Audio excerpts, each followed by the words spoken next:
Ladies and gentlemen, boys and girls, children of all ages, across all nations, races, and denominations, what is up? The Kingu of Lightning is here today, bringing you guys and gals Toriko, chapter 348 and 49 review.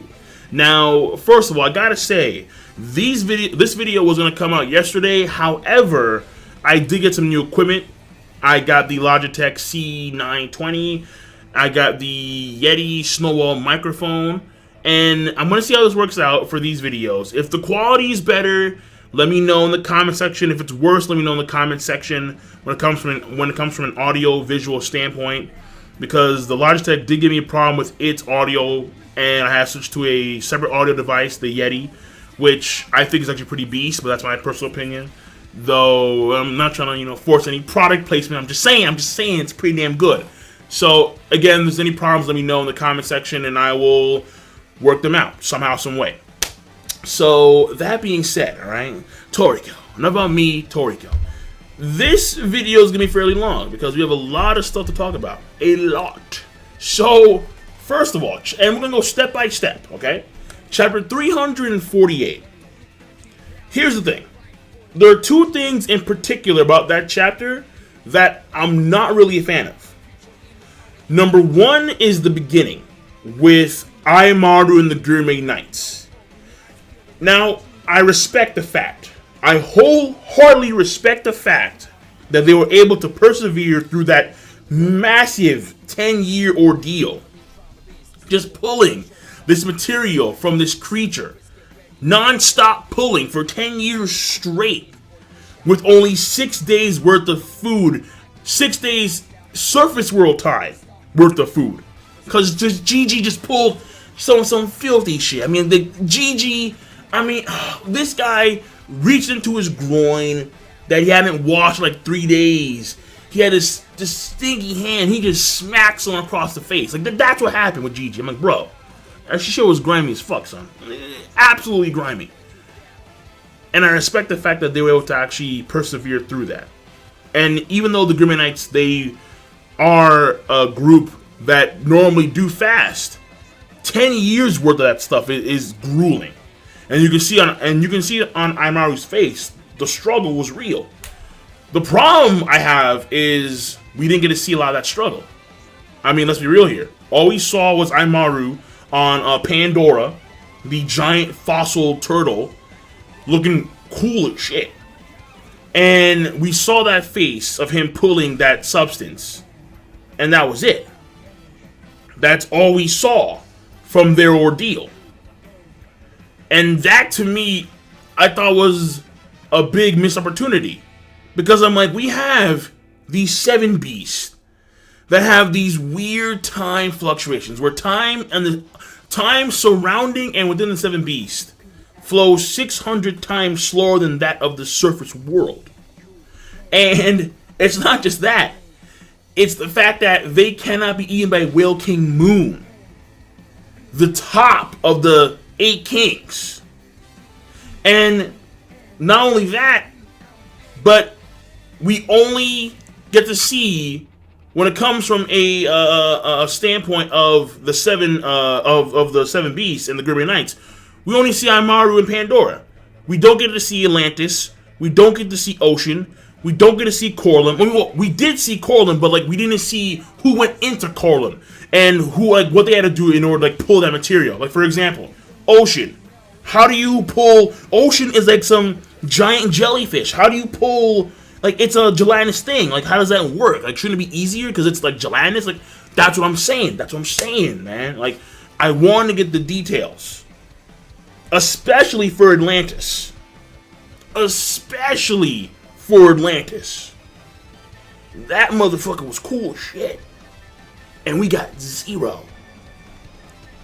So, I'm hoping that in the future, if there is some, and there probably will be, a giant battle crazy arc that's going to involve Neo Demon versus the world, I'm hoping that the 70s are going to come out there and be be let's say, allies of Whale King Moon and assist Whale King Moon in combat against a Neo Demon. That would be sick as shit. Oh my god, the 7 Beasts plus Whale King Moon versus Neo Demon. Like, that would be some cool shit. Or, you know, pieces of Neo Demon, something like that. You get my point.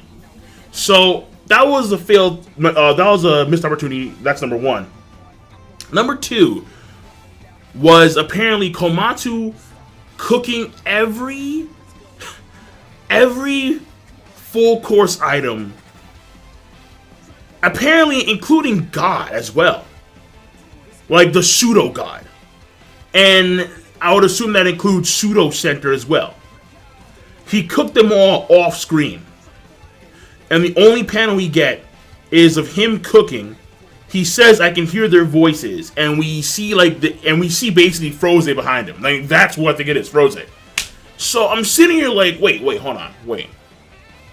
First of all, Komatsu, OP as fuck. For that reason alone, all right. It takes these people decades, and he's like, "Nah, I got it. Like, give me a few days time." Decades. I want to talk about. It takes him centuries to do that kind of stuff, and he gets it all in like a few days time. He's a freak. But it's like, I'm not that upset about it because they're pseudo versions of Akashi's full course. But I think what kind of bugs me the most is seeing that image of Froze behind him. I want to see some Komatsu Froze dialogue. Absolutely. Because if Komatsu was able to cook that piece of God and be fairly worn out, and mind you, he was worn out from the accumulation of cooking every ingredient. It wasn't just God. It was Center, it was Muse, it was Earth, it was Adam, it was all of them. So that means that Komatsu probably knows now what he has to do in order to cook God without sacrificing life. Because Froze told him. Probably. And granted, it's the pseudo version. Therefore, he won't have to expend a lot of, energy and whatnot. And plus, you had Chin and Match. They assisted when it came to giving energy to God, that piece of God. But still, it's kind of like there's a lot of stuff that I really wanted to see involving particularly Komatsu and Froze. If Froze was his guiding hand in cooking these ingredients, since we did see a panel of him cooking with Froze behind him. So, it's not really bad because we know that they're coming in the future when it comes to the full course. And I'm hoping that we're going to get maybe like a flashback within a flashback. We're going to get the DiCaprio. Or we're going to get some substantial dialogue pertaining to Froze and Komatsu later on in this particular arc, because another has yet to be cooked and another is still roaming about the soul world, or I should say anothers, plural. In that same chapter 348, we find out pertaining to, and this I think is super important, this is so fucking important because it pertains to Toriko, the character Toriko. It is explained that we all know that the tongue is awakened. The gourmet demon tongue is awakened by eating another. And what that does specifically is allows you to consume ingredients that you normally could not consume. Now, what that meant initially, when we heard about that, it was kind of vague. But we knew that Muse and another were connected. Muse is an ingredient that you cannot taste unless you actually consume another. And when you consume Muse, you are thereby allowed to actually utilize the back channel ability. Before I go any further, in of itself, when you attain the back channel, according to Asurudi, when you use the back channel, the Warp Kitchen, on the surface, you gain an invisibility power. Now, I have no idea. Well, no, I have an idea. But apparently, slowing down time allows one to become invisible. My assumption would be you're slowing down time. You're slowing down your molecules and everything that comprises of that individual to such a degree where the senses can no longer pick up that person. So that person, they exist, but no senses can actually pick up that person. So when Tepe, and how he actually knows it, I'm still not too sure. But when Tepe was able to go into the back channel, when he was surrounded by everybody in Area 8, when he, did Komatsu dirty, he was able to, like, phase out of existence. Like, that's the way it seemed. Like, he just phased out, and he was just gone. And they could no longer sense him. They could no longer see where he was. And my assumption here is that, technically, sight, hearing, smell, all these things require the... Like, for example, the light requires that, like, the photons to bounce off that person so you can visually see them. Smell requires the molecules from the person to actually, come into your nose. Unless you're Toriko, because Toriko, his smell is planetary. If time slows down, these things can't really happen. Or they're much, much, much slower to occur. Therefore, the person would seem to fade out of existence. That's my assumption, but I'm reaching because we're not too sure. Because it's a very strange thing in of itself. But moving on, what's very important here pertaining to news and another. The way it's explained, it's like this: a termite can eat wood, but people can't. Why? Because we cannot digest the cellulose that the wood comprises of. We just can't digest it. It's not possible. But a termite can. When you awaken the tongue of the gourmet demon, you can eat anything. It is literally a reminder to the gourmet cells that nothing cannot be eaten. They further go on to say how even rocks could be consumed. I'm like, rocks could be consumed. Okay. So, why is that super important? Blue's been like he's been ducking for like God knows how long. Like, oh, I don't eat that. No, I don't eat that. I'm not a fan of that. No, you gotta get the right stuff. I'm like, Blue, what the fuck, man? Blue may have a direct connection to another in the sense that he will be able to actually taste the ingredients once he actually attains that gourmet tongue. So what Blue likes specifically probably attains to... He can eat certain things, like a termite. He can eat certain things, but other things he can't taste, period. So he can't taste air because his tongue is not there. Do you see what I'm saying? So the tongue is going to probably be very important to Toriko specifically, because once he attains that tongue, Toriko may actually attain the ability to actually start using Blue's abilities.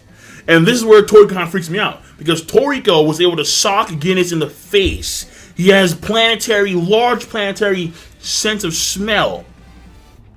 And that's all with red. The man still has blue. Blue's entire power structure has been untouched by Toriko. No, this guy's a freak. Like, Toriko... Oh, Jesus Christ. Holy shit. Toriko could literally be... No. He is gonna be, like, the strongest guy on the planet. Period. At some point, he has to be. Because he has a whole power resource that's untouched. And once he's able to actually tap into that, Blue, who is supposed to be more powerful than Red... And with Red alone, he can sock Guinness in the face? The king of the Battle Wolves? So, I mean... I'm just saying that, It's very important to keep in mind. And it ends off that chapter with... They have all their stuff. They have the pots. They have the knives. They have all the golden cookware in the apron. And then they go into the soul world with Donsheim leading the way. So it ends off on a high note because they got the stuff down and now they're going into a whole new world and they're gonna cook another. So the only two things about that chapter again are that are bad or not, like they're not palpable. But either way, it's not a good thing to miss the 7 beasts and how the Grimanites actually acquired the material specifically, and on top of that, not seeing Komatsu cook the pseudo ingredients of Akashi's full course. But again, at the same time, we know that it's coming in the future. We know that. So that chapter rating, or that chapter, I'm gonna say it is an overall OK plus to good. You know what? I'm gonna actually have to leave the rating at OK plus because I just realized, or I just remembered, that there was a thing in the chapter which I think is also another fairly large negative, and that was apparently Kaka already being in the soul world, which makes sense, but she was already in the soul world cooking another, and that was all planned out by Gigi. That's bullshit. I'm sorry, that's bullshit. Alright, we saw Kaka. She was taken by this Gurmane demon in Area 7, just like, come here, and then disappeared into the back channel, or now we know that it was a soul world. And apparently, what happened to her basically is like thrown. We're gonna find out at some point. I know we are, but what happened to her was apparently thrown to the wind, and we find out that she was already there prepping another. What? Like, that is ridiculous, all right? If Kaka wanted to come through her own, desire to help Komatsu out, if she escaped this guy somehow, some way, which she clearly did, then that would have been fine. That would have been okay. But the problem is that Gigi apparently planned that shit out with her already in advance. That's my problem. Nah. So the chapter rating is going to be brought down to an OK plus. Not to good, but just OK plus flat out. So, moving on. Now, when it comes to chapter 349, this chapter is fairly informative. There's also things involving a theory here or there within the chapter, because they do give you something about memories, which I think is kind of important. And also, when it comes to the overall structure of the soul world, even though Ikasama, so let me start right here. Even though Ikasama is the judge who is tasked with managing the soul world, the soul world itself seems to have no real structure, because it's infinitely vast. So let's start there. It's infinitely vast, number one. And number two, it's the fact that the soul world seems to allow people to go into their own, like a subconscious within a subconscious, and they go into their own worlds. That's the only way I can explain what the fuck happened to Komatsu, because that was some trippy shit. Because Komatsu, he was already out of his body. He exists only as appetite. So let's call that the first degree of subconscious, all right? His subconscious, his spiritual astral form entered the soul world, all right?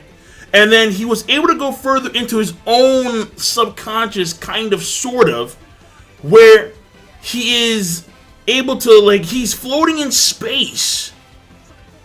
And there's a random floating cruise liner in space, and for some reason, these Gurmane demons are eating or chilling on this cruise liner, and among them are Blue and Red, and some other guy who could be Toriko's third Gurmane demon.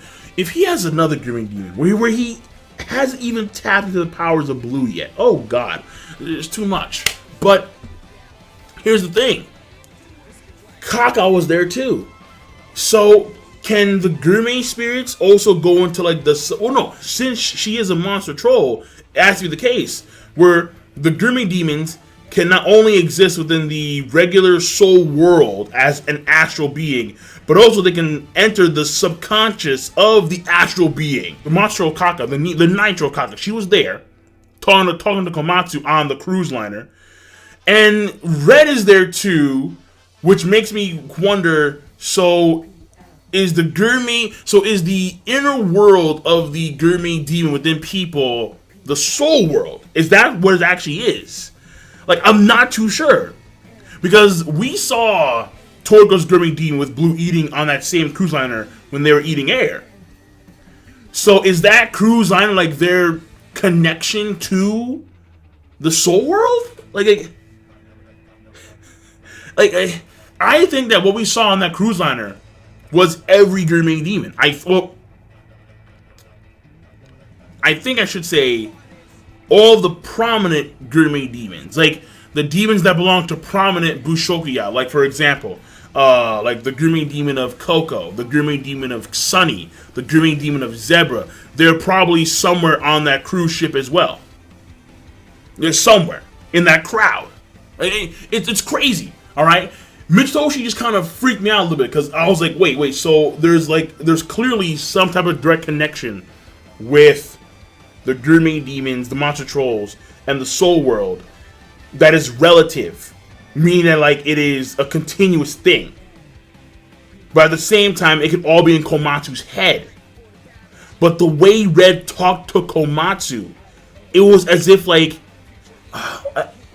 he was there in real time watching Komatsu from the perspective of the surface world. Like it's weird. It's weird as shit. But that's the whole point. Because space and time are not relative in the soul world. So when random shit is happening, it's not necessarily random. Because it would perceive to be random within an actual physical world that is based on physics and logic. The soul world is not. That's very important to keep in mind. The soul world is almost like a dream state, if you would. And within that dream state, anything can happen. Like the Gurmei demons could somehow be like interlinked with one another via the soul world. Because not only do you have the cruise line with all the Gurmei demons, but Komatsu, he feels something. He feels something that's, a little bit funky. And when he looks over the side of the cruise liner, I shit you not, that was Neo Demon. That was the way the weird like ball pus things were looking. I'm like, that is straight up Neo Demon. Why? Why is Neo Demon? That's what I'm saying. It's weird. It's fucking weird, man. Like, it was so trippy. It was the best high of your life. And you're already reading Toriko. Therefore, you're already on cloud 19,000, bro. We just went a step above, man. That good kush. I'm just saying. So, it was funky. It was funky. It kind of threw me off a little bit here or there. But overall, I see where he's going with this. Mitsutoshi. Moving on from there. Getting to see Don Slime become like regal when he's actually in the soul world. That was pretty cool. Ikasa almost saying a few things here or there, which weren't really relevant, honestly. But Chiyo seeing her son's soul. And what is actually explained is that the Gurmei, and this I thought was kind of freaky. The soul world really only benefits Gurmei demons and those that have Gurmei energy in general. So Komatsu's in his haze because memory, again, because things aren't really based on like physics, he can't really, get in the intel as precise as he would like to. He's in a haze. And he sees this soul right next to him, the soul of this person. And Don Slime says this, and I quote, "That is an untainted, pure human soul without any Gurmei cells. A human with a weak appetite cannot maintain form here, so they slowly fade away just like that." And well, let me stop there before I go any further.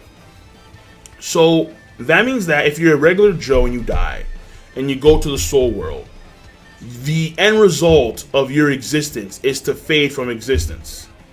The Gurmei demons can keep on coming back. They can keep on resurrecting over and over and over again. And since we've seen Froze come in like spiritual form to Komatsu, Froze still exists. She still exists as a spiritual entity. She still exists. But Froze still exists as a spiritual entity. But she's allowed to exist because of her fierce appetite. If you have a weak appetite, if you're only eating 3 meals a day, you're gone.